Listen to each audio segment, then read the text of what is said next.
Hafeez సయ్యద్ని లేపేస్తాం, Lawrence gang హెచ్చరిక.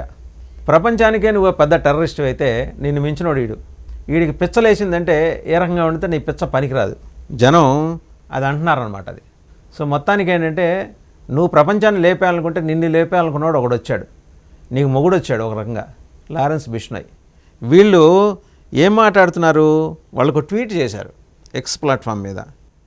జై శ్రీరామ్ రామ్ రామ్ సభీ భయ్యో కో जो ये पहलगांव कश्मीर आतंकी हमला हुआ जो बेगुनाह लोगों को बिना किसी कसूर की मारा है, इसका हम बदला जल्दी है लेंगे.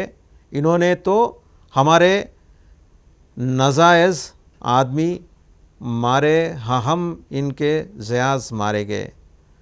वरना एक ऐसा मारेगा पाकिस्तान घुसकर जो 1 लाख के బరాబర్ హోగా, తుమ్ హాత్ మిలాగేతో. ఇంకా ఇక్కడి నుంచి అబ్జెక్షనబుల్ లాంగ్వేజ్ ఉందండి, అది మనం ఇక్కడ మాట్లాడకూడదు. ఒకటి చివరిలో వాళ్ళు పెట్టింది ఏంటంటే Lawrence Bishnoi group, Jitender Gogi group, Hashim Baba, Kala Rana and Goldy Brar, Rohit Godara group. ఇదండి వాళ్ళు ఏంటంటే హిందీనే ఇంగ్లీష్లో టైప్ చేసి పెట్టారు. సో నీకు మూడింది, ఒకవేళ నువ్వు navy seals, US navy seals నుంచి తప్పించుకున్నా, ఇండియన్ నేవీ నుంచి తప్పించుకున్నా, భారత సైన్యం నుంచి తప్పించుకున్నా, ఇంకా ఇతరత్ర అంతర్జాతీయంగా ఇస్రాయెల్ గ్రూప్ నుంచి తప్పించుకున్నా, ఈ లారెన్స్ బిష్నోయ్ నుంచి మాత్రం నువ్వు తప్పించుకోలేవు. ఇప్పుడు నీకన్నా పెద్ద ఆతంకవాది. సో ఒక ఆతంకవాదిని ఇంకో ఆతంకవాది చంపుకోవడం మనం సినిమాల్లో చూస్తుంటాం. అంటే చాలా క్లియర్గా మిగిలిన ఈ కథ అంతా మనం ఈ టెర్రరిస్టుల చరిత్ర కథ అంతా వింటే మనకు అర్థమయ్యేది ఏంటంటే కత్తి పట్టుకున్నవాడి చేతిలోనే, అలాగే గన్నెత్తినవాడి చేతిలోనే పోతాడు. ఇప్పుడు నీ పరిస్థితి అదే. నువ్వు గన్నేంటి రకరకాల విన్యాసాలు చేసావు హఫీజ్ సయ్యద్. నీకు ఇప్పుడు సమాధానం చెప్పడానికి జై రామ్ అనుకుంటూ లారెన్స్ బిష్నోయ్ ఇచ్చాడు. ఇతని విధి విధానాలు చాలా భిన్నంగా ఉంటాయి, ఎందుకంటే చాలా కఠోరంగా ఉంటాయి, చాలా డిఫరెంట్గా ఉంటాయి. మీ నాయకులు అండ్ మీ ఆర్మీ చీఫ్, మరి మీరు ఆయన దగ్గర ట్రైన్ అయ్యారు, ఆయన మీ దగ్గర ట్రైనింగ్ తీసుకున్నాడు. మీరందరికీ ఒకటే తరహా ఆలోచన విధానం ఉంటుంది కదా. ఏంటంటే మా బ్లడ్ వేరు, మా బ్రెడ్ వేరు, మా గ్రామర్ వేరు, మా గ్లామర్ వేరు, మా బ్రీడ్ వేరు అని. ఇన్ని వేర్లు ఉన్నాయి కదా, 5 వేర్లు ఉన్నాయి కదా మీకు. 5 వేలని కూకటి వేలతో పెకిలించేసేవాడు ఇక్కడ ఉన్నాడు ఈ లారెన్స్ బిష్నోయ్ అనేవాడు. తక్కువ అంచనా ఏమాకండి. మీకు ఇప్పుడు థ్రెట్ భారత సైన్యంతో పాటు యుఎస్ నేవీ సీల్స్తో పాటు ఇంకెతరత్ర పనిచేస్తున్న, భారత్ కోసం పనిచేస్తున్న ఇతర ఇంటెలిజెన్స్ సంస్థలతో పాటు ఇతని నుంచి కూడా ఉంది. సో ఇది ఒక పెద్ద వ్యవస్థ. ఈ వ్యవస్థను ఎదుర్కోవటం అంత ఈజీ కాదు. సయ్యద్ హఫీజ్ ఆల్రెడీ ఈ లెఫ్ట్ ఫర్ మీరు అనాలి పాపం, వయసులో పెద్ద కదా మీరు, ఎప్పుడో 1948 బార్న్, 77 years. ఎందుకు సార్ ఇంత కష్టం మీకు?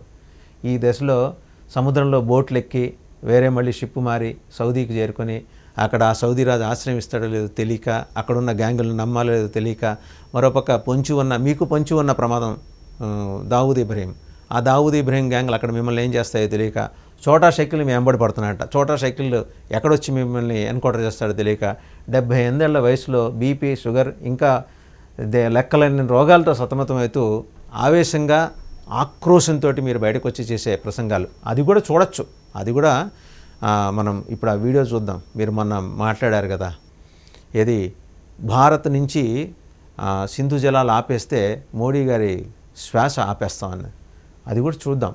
अगर तू पानी बंद करेगा इंशाअल्लाह हम तेरी सांस बंद करेंगे, इन दरियाओं में फिर खून बहेगा.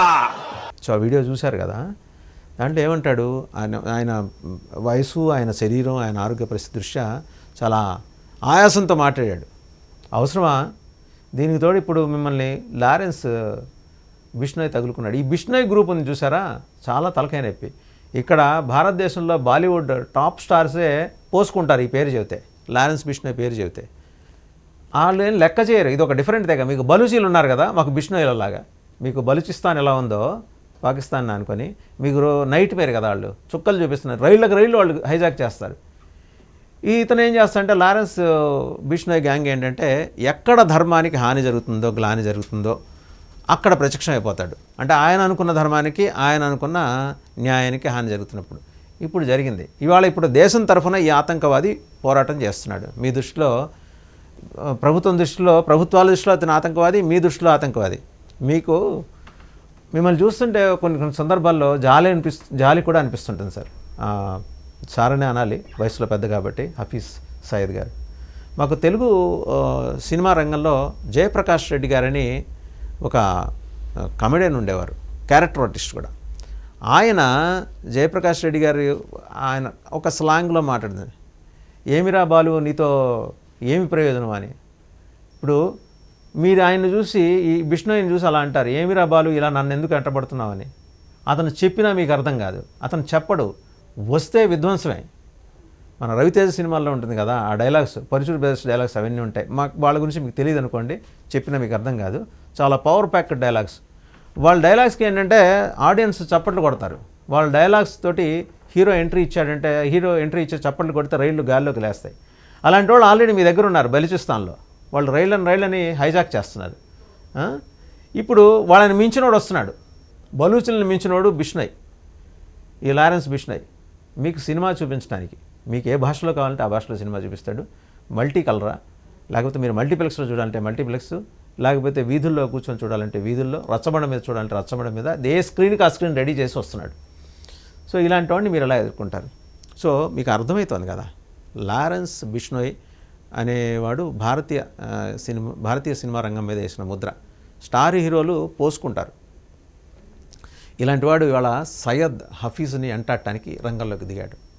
సో భారతదేశంలో భారతీయ ఆత్మ మీద దెబ్బ కొట్టడానికి ప్రయత్నం చేస్తే ఇలాంటి వాళ్ళు కూడా తిరగబడతారంటానికి ఇదొక ఉదాహరణ.